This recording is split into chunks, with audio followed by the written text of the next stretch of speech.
Hello and welcome to the Weekly Song Podcast, episode 128. This is season 20. My name is Roger Heathers, and joining me, as always, to my right, your left, I guess, Declan Kitchener. How's it going, Declan? It's going fine, thank you. I'm glad that you have now described where I am sat for the audio listeners and for the viewers at home, where I am in relation both to them and to you.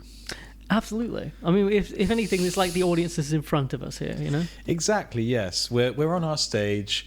There is a proscenium arch, and beyond that, you, dear Thank listener. you for joining us. You sounded a bit vengeful when you said you then. It's like, you ever heard that thing like, oh, if you get, 10 likes on your YouTube video, you may feel bad about it, but imagine 10 people in front of you, sort of thing. Yeah. Like, well, what's the like count on any of our videos? We'll have to imagine them in front of us. It's gathered mass. So for those of you who are joining us for the first time this season, or if not, maybe you're just curious, we're doing a challenge season, aren't we? Yes. A challenge season of what? Well, every episode so far has been write a song with this, constraint or this challenge attached to it. And how does this differ from our normal operating practice? Well, normally we just write a song every week. Yes, we do. We do.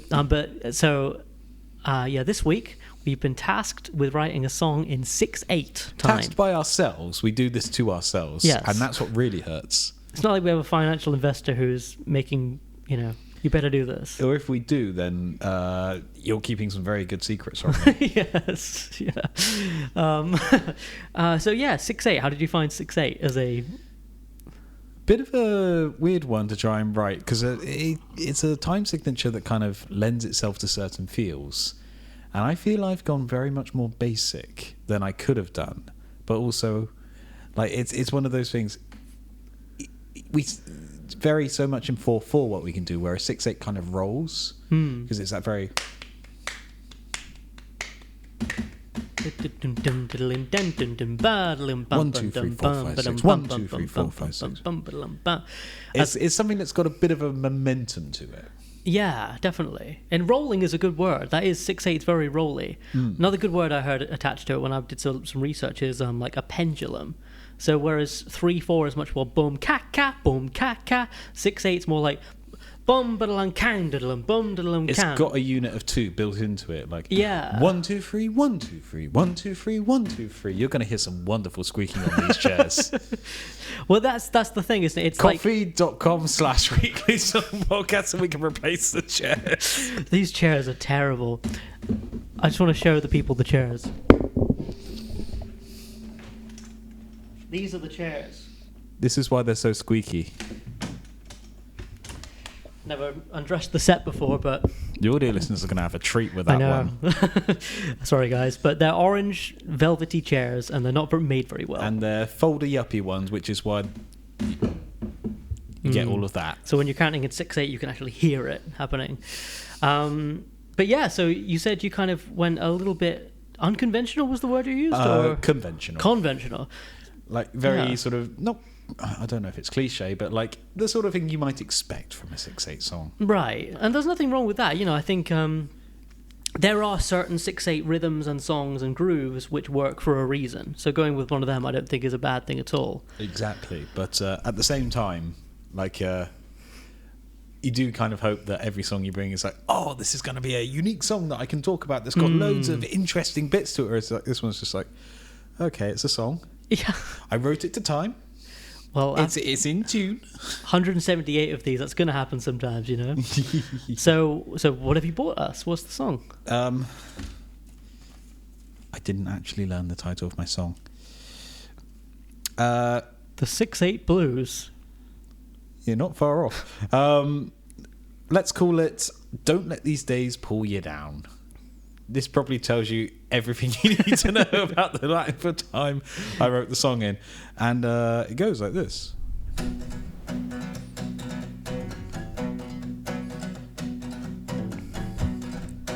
How does it go again? You couldn't get up in the morning, couldn't turn off the alarm, laying in bed, shining your head, viewing yourself from afar.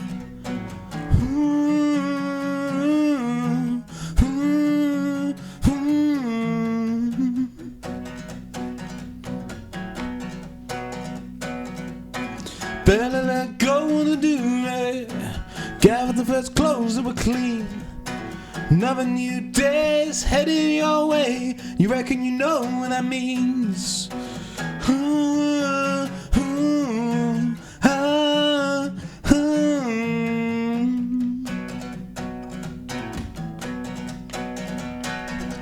If everything spins, everything turns, everything changes, you rise up to meet it. When everything folds, everything's lost, everything falls, you work to rebuild it. Don't let these days pull you down.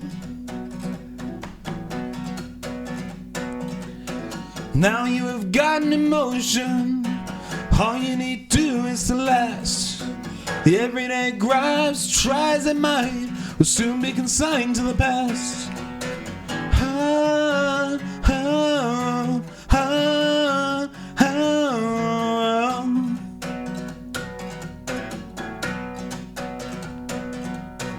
Everything falls in water, don't but you know what to do. Another few days and you'll be away, the future is waiting for you.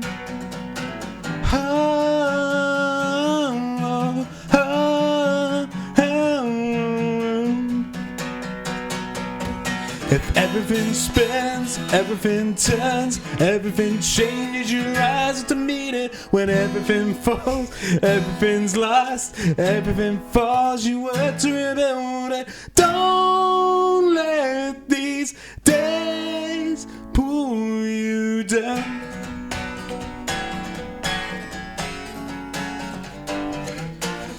Make it through, bide your time, set the path to follow. Make it through, bide your time, walk your path tomorrow.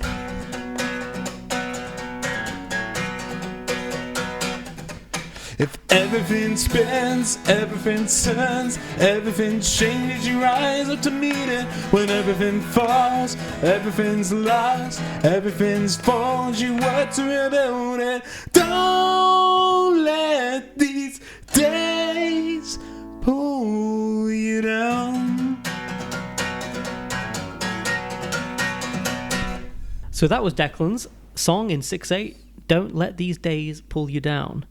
I really like this. This is such a great song. And you said it's quite conventional, but I see a lot of things in this which are quite, I don't know, quite contemporary sounding, or like kind of the way a rock band would do 6/8 as opposed to like a balladeer or something. That's fair. Thank you. You'll be surprised to learn that I wrote this quite late. As is becoming a theme. It's almost like I've got very bad time management skills. If ever any of the YouTube episodes are up late, you know why. This kind of the sort of standard thing I think you think of when you think of 6/8 and you've got an acoustic guitar is to do something like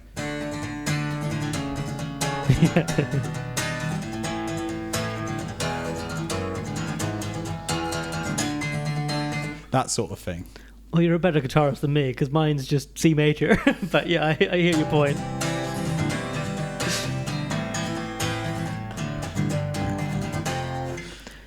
So it's cool because you had like a 6/8 pattern you could just jump into then.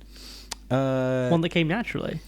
It's that kind of strumming pattern, which again, it does work in a rock context. That's sort of like a... And because of where I'm playing it, I can do the little pull off. That's very cool. But it's very like... I woke up this morning and my dog was dead. I woke up this morning and my wife left me. That sort of like... do-do-do-do-do-do kind of blues. Yes. Which is, it's not very complex. Like even lyrically, it's not a million miles away. It's like, okay, you're still in bed, you've not woken up yet, you haven't turned off your alarm, you are having to shout at yourself to get out of bed. Even so, you're still holding onto the duvet. Yeah, like those are the first clothes you've got.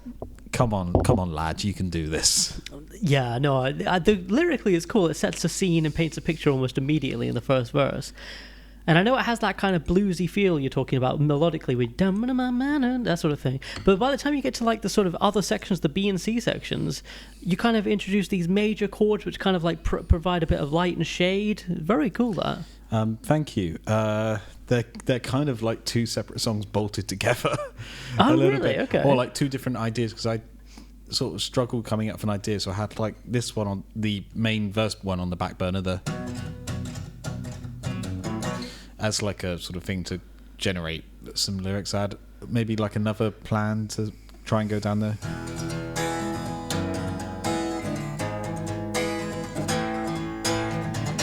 So each of those could have been like a verse. And it just so happened that they kind of work in the same key. So it's just kind of like, oh, okay, cool. Instead of having two ideas, I now have one slightly bigger idea. Yes. All it really needed was like a break section, which is where you get the...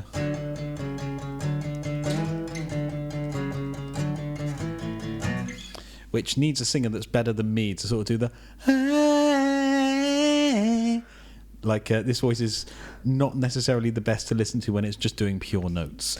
I thought it sounded great. I was fighting not to harmonise because I didn't quite know where you were. I didn't want to throw you off. Oh, you should have done it. It would have sounded so much better. It's like a very big, like, oh, here are 2 or 3 vocalists doing a part type of part, I think. Those are my notes that I have to do. The high ones. You have to become Pingu.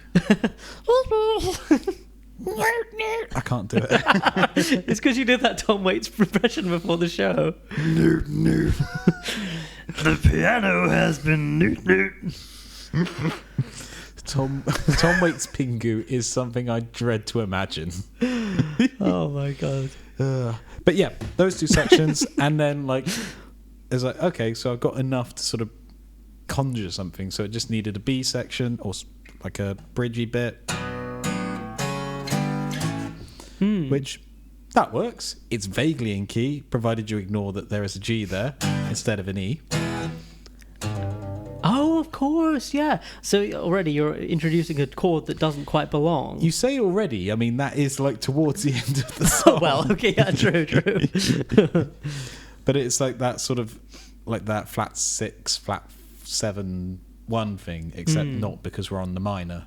So that would be flat 7, 1, 2, I think. Because the song should be an A, because it's got a D and an E. So it's, yeah, resting on that 2 chord, the B minor.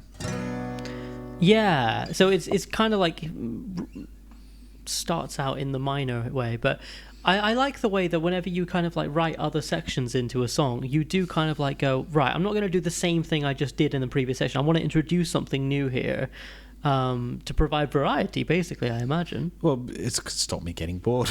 Yeah.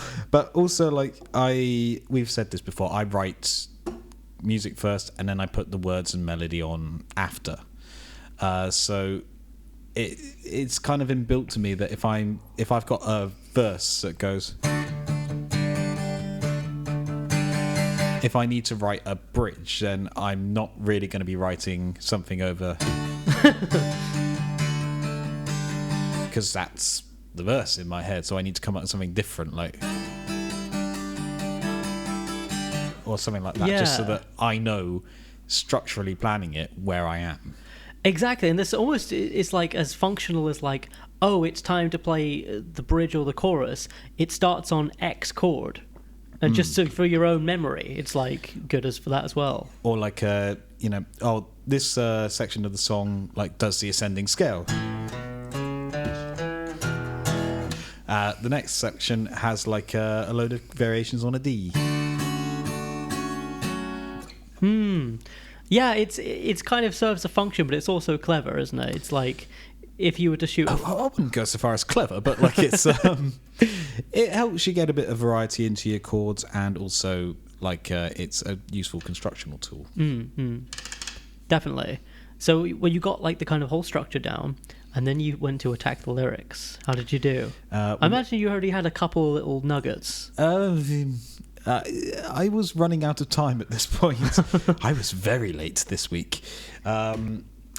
So the only sort of thing I had melodically was like the do do do do do do do do do do do. I'll play this in the proper place, so I'm not doing the stuff again.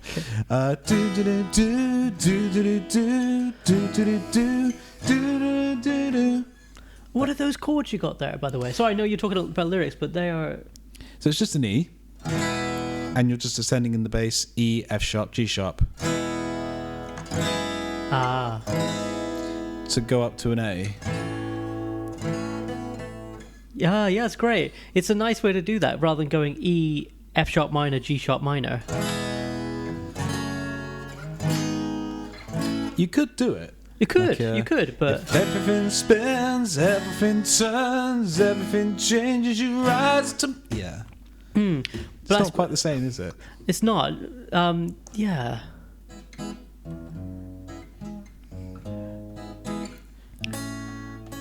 It's nice because the top of the chord, the meh, is the same throughout until you get to the A. Yeah. That's a cool touch. Thank you. But yeah, that was the only bit I had, so I knew that had to be like a repetitive thing with the melody being the same. Do do do do do do do do do do do do. Yeah. And would you be surprised to learn that, right what you know, this song is about not wanting to do another day of work. Yes. Relatable. Shocker, I know. I had guessed by the alarm line, so line 1. But everyone's had days like where they sort of wake up and they know they've got to do something, whether that's work or whether that's like some sort of business they need to sort of sort out, or like some life admin, or they need to see someone they don't really like that much.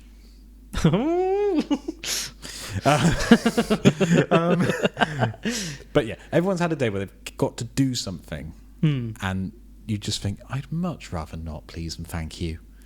And you do have to sort of shout at yourself like, no, you need to get up. People are going to be waiting for you. You'll get in trouble. You have to get up now.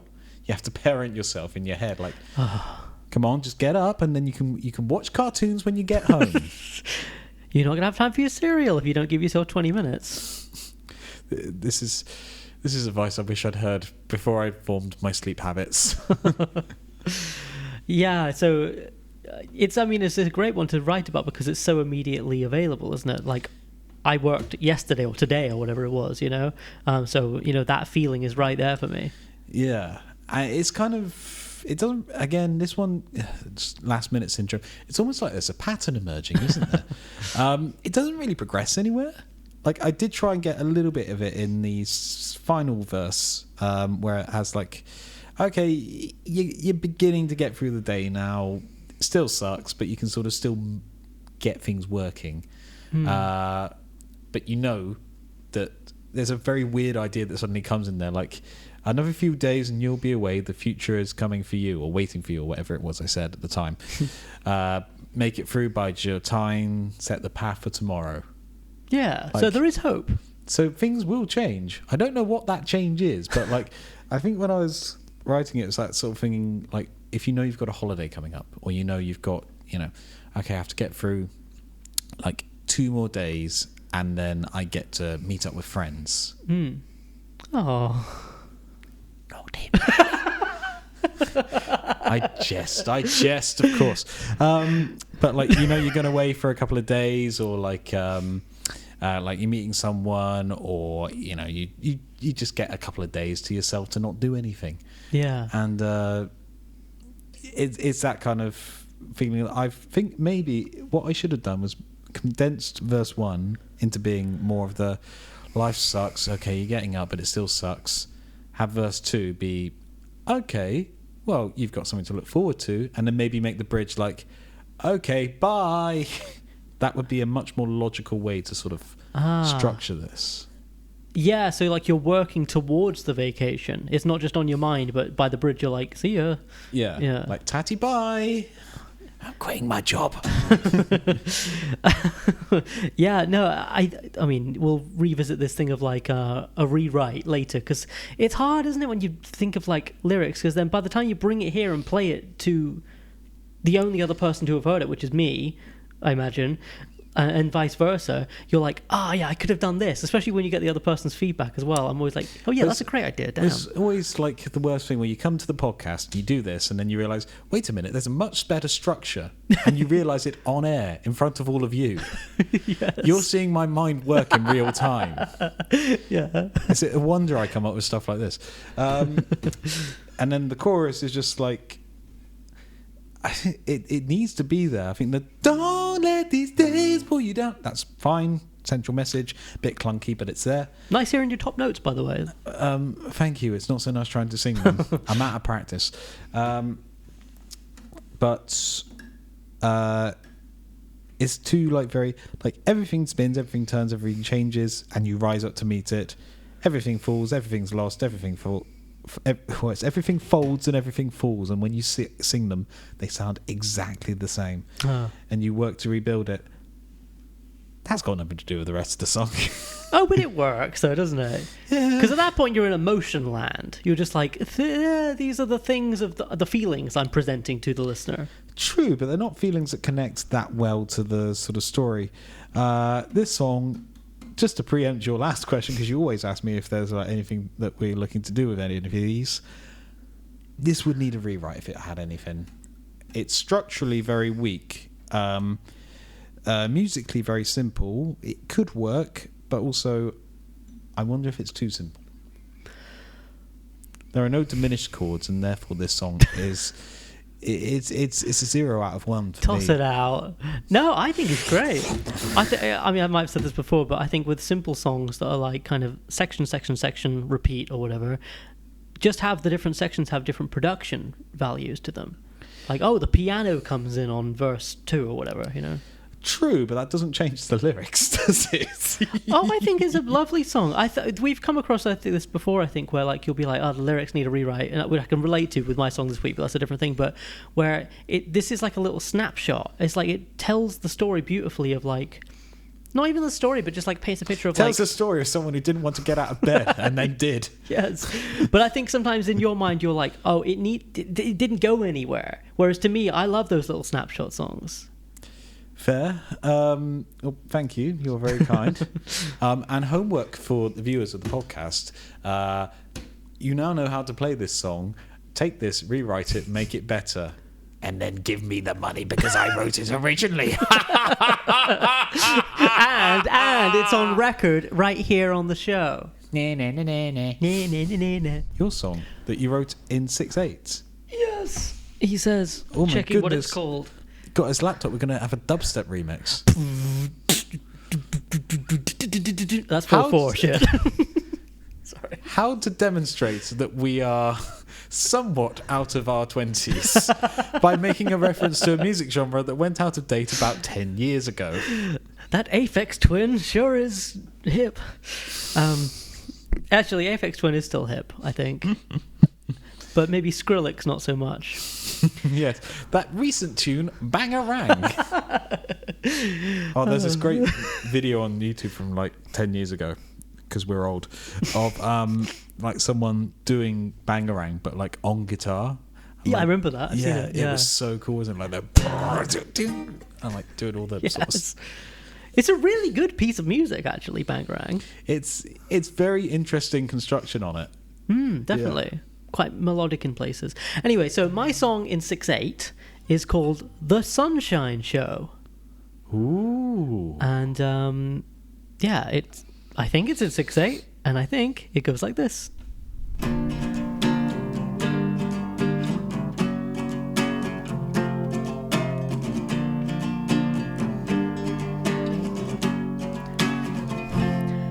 I'm afraid of the dark, and I'm scared of the roses when they bloom with a thorn in their side. So I take off the head, but the thorn keeps on growing while the petals just wither and die. And that's not a fate that I want for my garden, whose dream is to prosper and grow. There's light in the moon, but it won't grant my pardon if I don't let the sunshine show. I'm afraid to depart, but I don't want to stay here for the risk that I may break your heart. But I'd take it apart, and I'd spend the night mending till my eyes were as wide as your heart. And that's what I get for a mind that just lingers on a pain that is yet to be known. There's a chance that I'm caught in the thoughts I keep choosing, so I must let the sunshine show.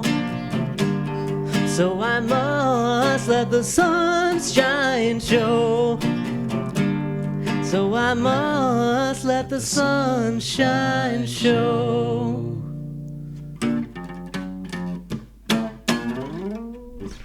So that was Roger's weekly song, written in 6/8, The Sunshine Show.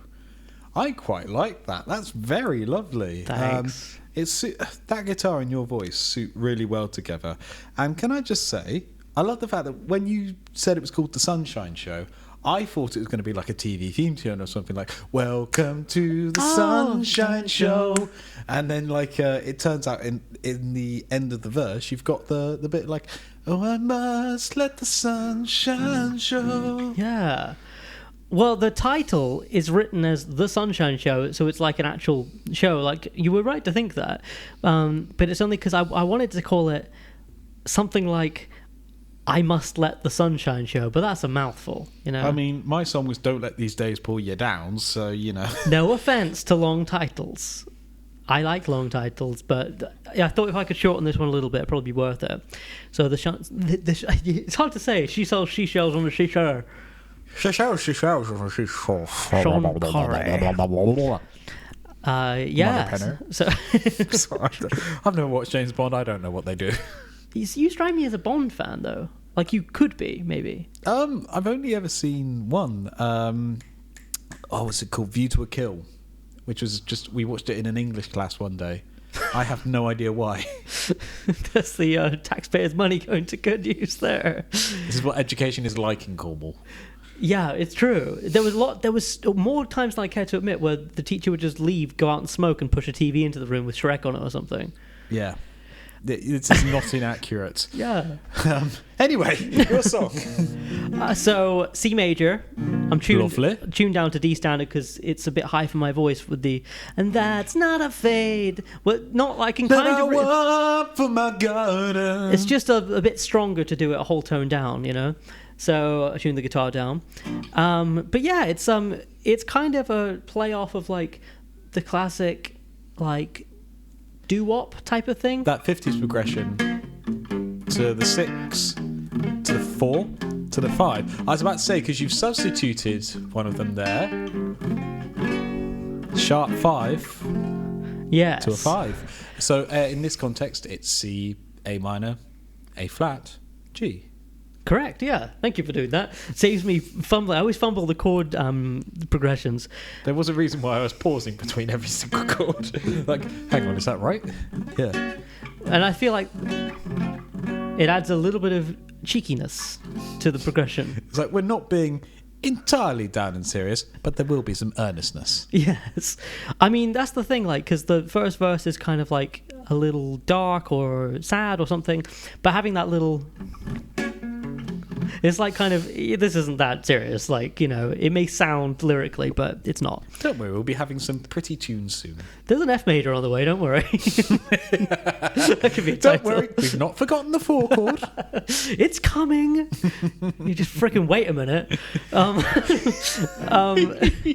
So yeah, the first, I kind of had that, okay, I think that's in 6, right? Kind of got happy with that. Not the most world-changing chord progression, but we're happy with that. Started singing over it, scatting over it, kind of coming up with various melodies and lyrics. First thing that stuck was, I'm afraid of the dark and I'm scared of the roses. Which is, what? Like, are you just anticipating a Triffid, like, attacking you in a darkened alleyway or something? Yeah. If you really want to know, yeah. Fair. Everyone's got their kinks. Don't read any John Wyndham novels then. And so, again, as is often the case, it's like, how do you make those lyrics make sense? So I was thinking, like, if the verses are about sort of, you only want the yin out of the yin-yang. You only want the good without the bad. You only want the rose without the thorn, right? So it's kind of that sort of imagery. And I was like, okay, that's kind of cool, because obviously that's kind of, you can't really have that. You know, you have to have the whole rose with thorns or not at all. You have to have your Hakuna with your Matata. Exactly. Your Laurel with your Hardy. Your fish with your chips. Your Lennon with your McCartney. I can't think of one. Let's keep going. That's all the people there are. That's the only people in the universe are Lennon and McCartney. Yeah. We're aberrations that prove the rule. Exactly. Yes. And so, what aberrations we are. First time I've ever heard that word, aberrations. Really? What's that mean? Outside the normal. My brain is turned off. Aberration is not normal. It's like a abnormality. Yeah, that's the one. Okay, I know that one. I'm making up for me not having a good vocabulary with one of my vocabulary chess pieces. As opposed to me, it's just like my brain doesn't work anymore. Well, to be fair, I run on sugar and coffee. I put you on the spot. I was like, define this word, and it's like when someone says do a math problem. It's very difficult to when someone's watching you. But anyway, so in the first verse, I'm talking about, you know, kind of wanting to keep the rose without the thorn, and then there's kind of this weird dark lyric which I almost scrapped, which is I take off the head of the rose to just keep the head, but the thorns, they keep on growing and moving. It's just something kind of dark about saying, so I took off the head. It's like if you think about like a little doll or something, you know. All right, Henry VIII. Yes. I should have said is it the Red Queen in Alice in Wonderland? Off with their heads! Yeah, she plays, what's it called? Croquet. Croquet, yes. My brain's not working today. Peradventure we would play for the game croquet. And so, yeah, that's kind of my first verse. And I really wanted to match that in the second verse by kind of coming up with something, and I was very last minute this week too, of coming up with something else which is like, I want this good thing, but I will also want to get rid of any bad that's associated with it. So you have a theme as opposed to a morning. Well, not really. I wanted a theme, but I didn't end up going for that, because my second verse is, it's so meaningless. I'm afraid to depart, but I don't want to stay here for the risk that I may break your heart. And this bit I would rewrite, but I'd take it apart and I'd spend the night mending till my eyes were as wide as your heart.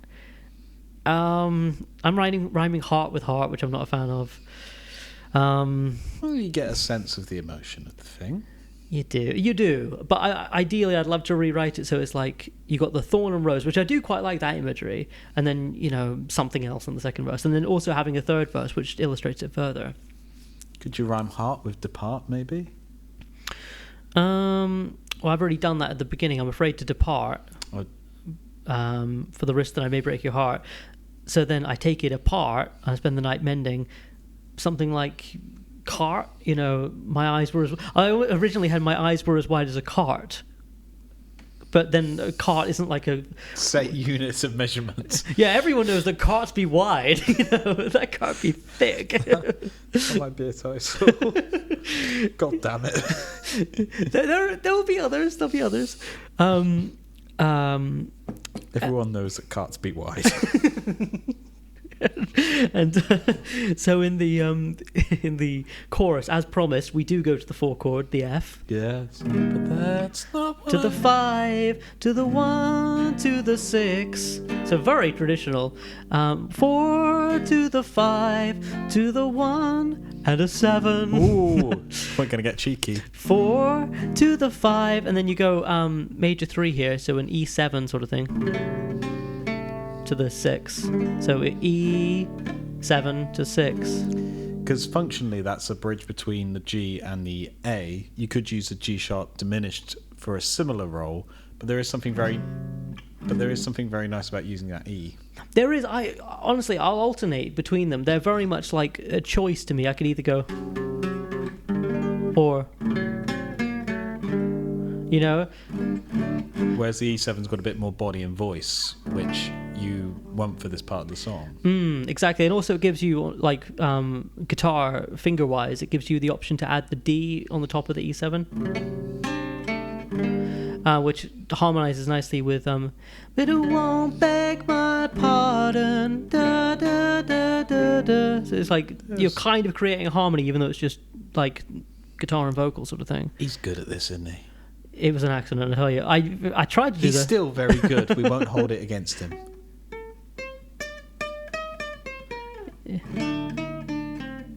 Anyway, and then it goes, if I don't, so D7 there. So you got the 2 major chord, so non-diatonic. You slipped in a major 2 and a major 3. Yes, indeed, yeah. Don't let the G sharp, or A flat, I suppose, A flat, G, and then resolve to the 1, to the C. Yeah. So, it's kind of pulling out all the chord stops in the chorus. Fairly simple and straightforward. But I'd say the chords go in the chorus rather than the chords stop. Oh, hell yeah. Tee-hee. So, yeah. And then those are the... I love it. I mean, and that's basically the 2 sections. At the end, I kind of like this kind of idea of having the end be a fade out. So you kind of just go, so I must let the sunshine show. Oh, so I must let the sunshine show. Oh, so I must let the sunshine show. Oh, so I must let the sunshine show. Yeah, that's awesome. And then just have that be a fade out. That could be its own section, because I think my fear with this is it's such a short song. It's like a couple of minutes. So I think it either needs an extra verse or to have that outro extended. I quite like it as it is. Like, it feels like a song you could put between like 2 like longer, more epic songs. Like, and it's very suited to being done on the nylon. Like, there's not a lot else that could be done with it. Like, I feel you could probably like get a bit of old-timey effect on the voice and like a bit of old-timey effect on the guitar and sort of like, really sort of work the fingerstyle on it and have it as like an intermission track or something. It's a good idea. I mean, a lot of the stuff I'm doing for my next album is like this kind of thing that's just acoustic guitar and voice. So to try and pack in all the data you possibly can. No, I mean, you do that. Oh, I think so. Give it here, I'll handle this. You know what?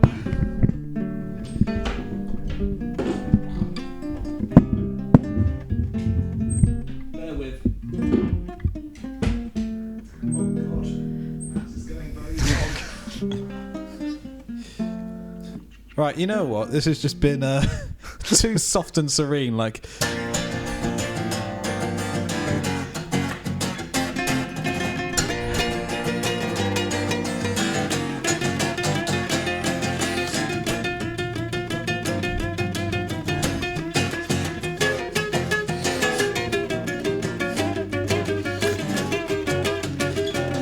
I'm afraid the love that I want for my garden, whose dream is to prosper and grow.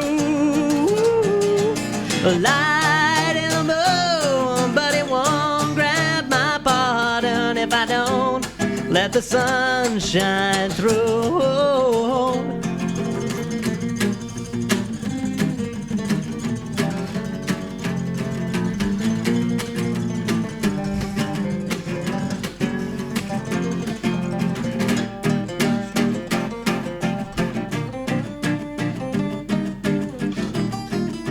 I forgot where I was.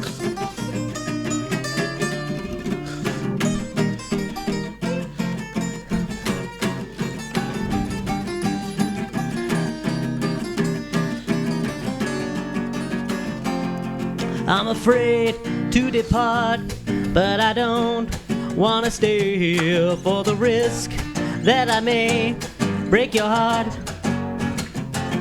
But I take it apart, and I spend the night mending till my eyes were as wide as a cart. Carts be wide. What I want from my garden, Fate is to prosper and grow. The tense that I'm caught in the thoughts I've been fighting, so I must let the sunshine show. So I must let the sunshine show. Yeah. So I must let the sunshine show. Very cool. I mean, it works kind of as well in 4/4, I think. You remember when this used to be a podcast where we discussed songs and the intent which went into the writing of them? Now it's just a gig. No, I think that's kind of cool in 4/4, actually. It kind of works. So, what have you been listening to this week, then? Well. Tell me all about it. Loyal Kana's released 2 new songs. Uh-huh. So I've been quite enjoying those. They're very calm, even by his standards. But they also feature more. They both start off with like guitars, and they both feature a bit more live instrumentation than has previously been sort of present on a few of them. And yeah, they're chill. They're a lot of fun. Oh, nice. His voice suits them really, really well. You'd hope so, seeing as there is songs. Yes. Oh, you'll have to play me those after the pod. I shall. Yeah. That'd be... So when you say guitars, start them both off, you mean like clean, like Fender sounding guitars sort of thing? Yeah. Before like building up extra textures and things like that, and like acoustic sounding drum kits and stuff like that. Like if you've heard parts of like the live record I showed you, and Hugo as well. Is that the one with Hate on it? Yeah. Yeah, that's a good record. Yeah. Which those are very like live instrumentation focused, but they're very produced as well. They sound processed. Yes. Very processed. This one feels, well, obviously it is still processed, but less so. Of course. And it's been rather pleasant and rather chill. Yeah. I think it's something you and I share quite in common, is like we like hip hop that is as live band as possible. Yeah. Like you can sort of see how it's put together, and like rather than sort of just being this sort of thing in studio, as it were. Yeah, because it's like it can be a temptation, I think, for producers to be like, let's take the 2 bars of the guitar riff and then make that the entire thing and put this one loop of drums behind it. So it is real guitar, but it's just looped. Whereas if you have a musician play for the whole 3, 4, 5 minutes, yeah, it does change it. But yeah, that sort of clean Fendery sound with like the sort of extra bits and pieces that come in throughout the whole thing suits his voice, because obviously he's very chill, very relaxed, sort of very low sort of energy kind of thing, which makes me very, very mellow and very happy when I hear them. That's cool. As you can tell by me speaking about them now. I mean, he's always had kind of like from what I've heard, like an almost neo-soul type of thing to his chords in his beats and stuff. A little bit, yeah. Like it works with a few people who work in that area that I'm aware of. So, yeah. Like Tom Misch, he's a collaborator with Tom Misch sometimes, He's right? done some stuff with Tom Misch, yeah, which his guitar work is amazing. I wish I could play guitar like him, but I can't, as you can tell.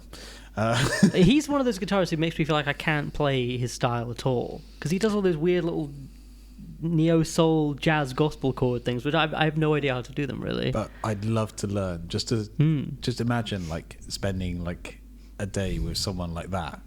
And just all the cool little tricks you would pick up. Oh my god, yeah. That's always the best thing, like meeting another musician, is like when you suddenly start like talking to them and realizing like, you do that, why do you keep doing that? Because that's really cool. Yes. I remember when you and I first met, there was a lot of that, like, why'd you do that? Oh, you play with your thumb over the fretboard so you get bass notes. I've never even considered that before. That's because I'm lazy. Classical guitarists would be very mad at you. Or just like, well, They've got every right after seeing what I've done to Roger's lovely song. I deserve it.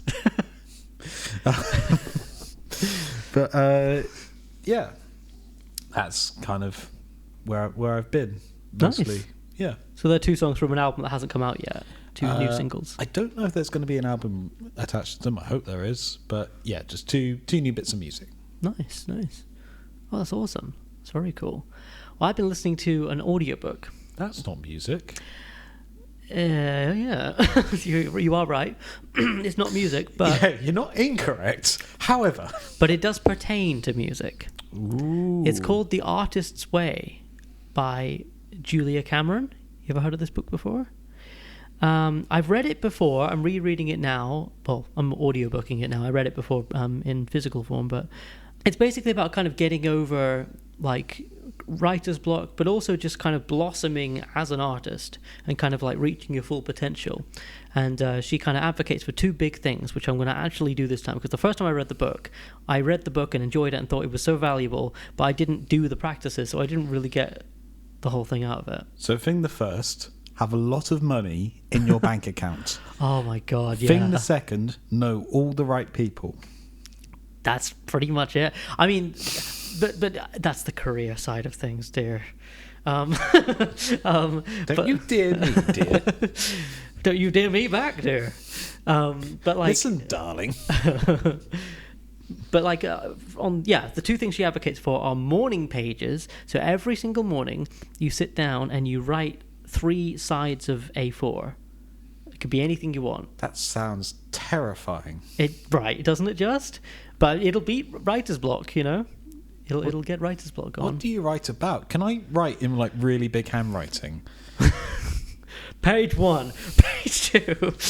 Like that's what I've written on a page of A5 with like me trying to increase the size of my handwriting.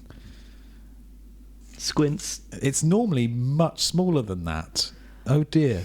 I would be terrible at this challenge.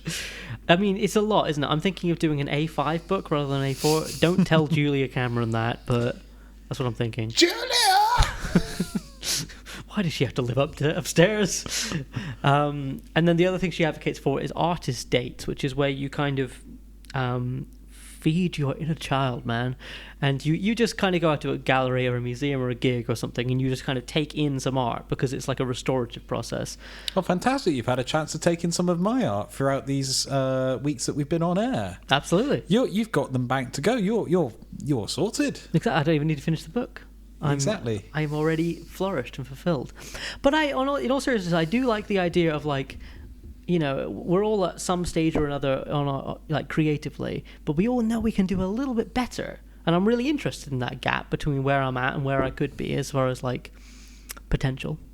Just creatively, not career or anything. Just like, you know. I suppose the thing, we're always looking to try and improve. Yeah. Like, because that's if you get into the mindset of thinking like, well, I'm sorted as an artist, or you know, I'm complete as an artist, and then you look back on yourself in 5 years' time and you realise you could have been walking around the zoo with the sun shining down over me and you. No, you realise like, oh, I was not complete. There was still stuff to learn. Oh, there's and always there will always stuff. be stuff to learn. Exactly. There will never stop being stuff to learn. You're scaring me. You will never know everything, no matter how hard you try. I prefer it that way, though. Do you? Yes. Oh. Because imagine, like, you just kind of could complete music knowledge and be like, I know all the things now. Like, I like the thing of, like, oh, that gospel run I saw someone do on Instagram, that incorporates something I've never done before. I could put that into, like, a different type of song. And or then like you listen to a dance track and then there's, like, that weird effect in the background. You go, like, yes. Okay, what was that and how do I use it? Yes, absolutely. I mean, and also there's so many dimensions to music and getting better at it, aren't there? There's like, I want to become a better chord writer. Oh, I've never used, you know, a flat 5 before in a song. Let's try doing that. Oh, never used a minor playable cadence. And so you just build this toolbox. But then there's like your vocal performance when you perform live or record. How do you improve that and increase your quality of that? I'm fascinated with all that kind of stuff. I'm a big nerd for all that kind of stuff. I love it. Which the answer always ends up being doing. Absolutely. And doing playfully, I feel like, is a big thing. rather than doing out of obligation.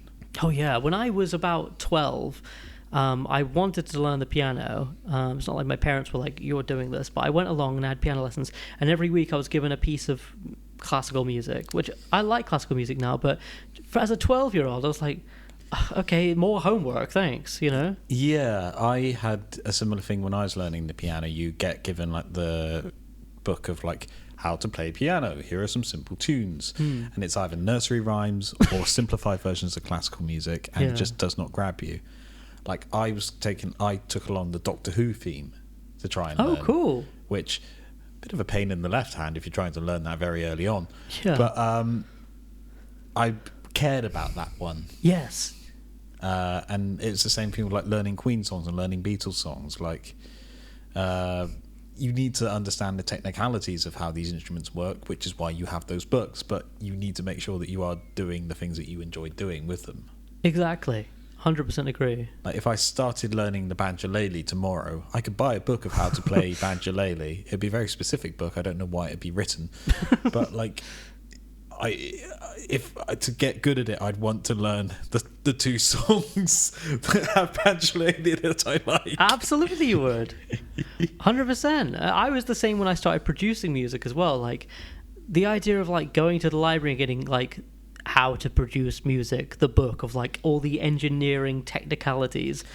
I've learned much more by just listening to like interviews. And bear in mind, I'm not a producer. I'm rubbish at this. But like I've learned I've learned a lot more. Hush you.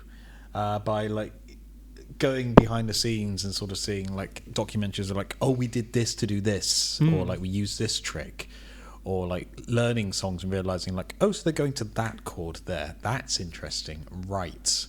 And like that interacts with that bass note to do that and things like that. Definitely. And if you've got this mentality of like, I've got to get it right, like the textbook says, that's so intimidating. Whereas if you go, for me, it was like, oh, I like Smashing Pumpkins. How did they get that guitar thing where there's like two of them doing this? Oh, you pan one left and one right. Okay. So like then there's an interest and a curiosity which was fueling you rather than like, I should be doing this. Yeah. You know? So, yeah. So that's it for this episode of the Weekly Song Podcast. Thank you very much for watching or listening. If you've enjoyed it and you have any comments that you'd like to make about anything in the episode, or you've got your own song that you've written, or maybe you just think that we're weird and we need someone to talk to, then why not write into us at weeklysongpodcast@gmail.com. You can find us on most places that you listen to podcasts if you just want to listen to the audio version: SoundCloud, Spotify, iTunes, etc. And if you're listening to the audio version, you can see what we look like. Go to YouTube and search Weekly Song Podcast. You will regret all of it. We also have a coffee now because these chairs need replacing. They certainly do. What is the address? Because I can't remember it. Well, also, for those of you who don't know what a coffee is like, it's kind of like a... It's this drink that has a lot of caffeine in it, which is why I am the way I am now. It's like a website where you can go and like, it's not like Patreon where you have to like pledge, okay, I'll give them something, this amount every single month. It's more like a tip jar. Digital tip jar, yeah. Yeah. So that is coffee.com/weekly song podcast, which is ko-fi.com/weekly song podcast, which is all one word. Fantastic. Thank you very much. I will learn that one day. We have been speaking about music that we have recorded throughout this. We have a joint project called Schnookums. Schnookums. SCHNOOKUMS. Like music to my ears. I love it. Indeed. Literally music to my ears. Well, it's music to your ears too if you listen to our album Attaboy, which is on the things where you listen to the music. Go on. You know you want to. Roger. Yes. You have music that exists online in places. I do. Would you care to let the good people know where they can find it? By all means, yes. So music-wise, you can find me on Spotify, Apple Music, Deezer, Amazon Music, all those different places, Bandcamp as well, by simply searching Roger Heathers, ROGERHEATHERS. And you can also follow me on YouTube by searching Roger Heathers, and on Instagram @Roger Heathers. Give us a follow, and yeah, see you there. How about you, Declan? Where can people find you and your music? Well, People can find me and my music on the internet.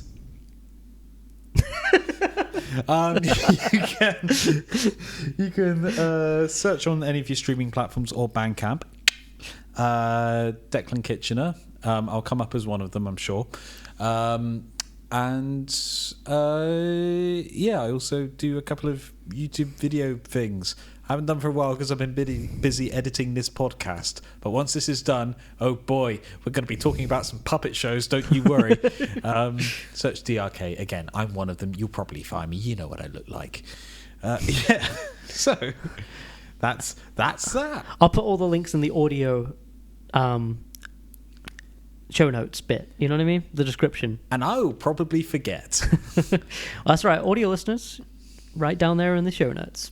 Video listeners, comment at me, otherwise I won't get anything done. Video listeners, I said, I believe. Those of you on the videogram. I need more coffee. So that's it for this week, and we will be back next week with another challenge. It will be the challenge for week 7. It's kind of the strangest challenge so far, isn't it? Which is write a song which in some way incorporates Ode to Joy by Beethoven, right? That's in the minor key. Ode to Sadness. Thank you.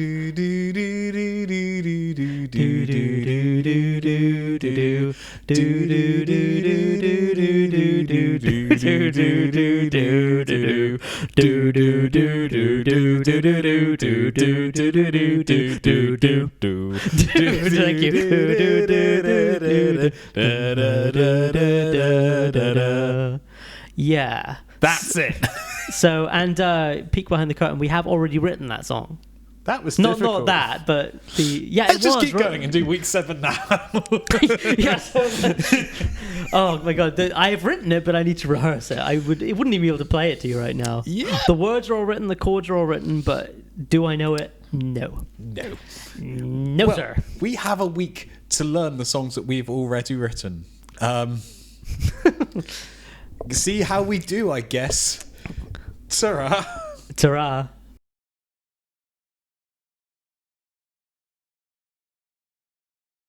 I'm going to munch Go both ahead. Kit and Cat at the same time.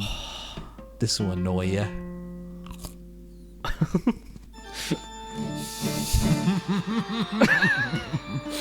You're mad, you are.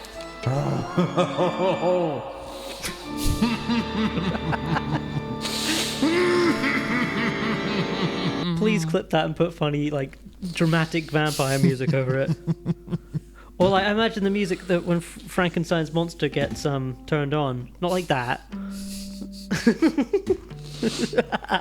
Wham, wham, wham, wham. Who's definitely alive? Instead of like raising up like that, just a sheep. I hate that. Sorry. You said it now.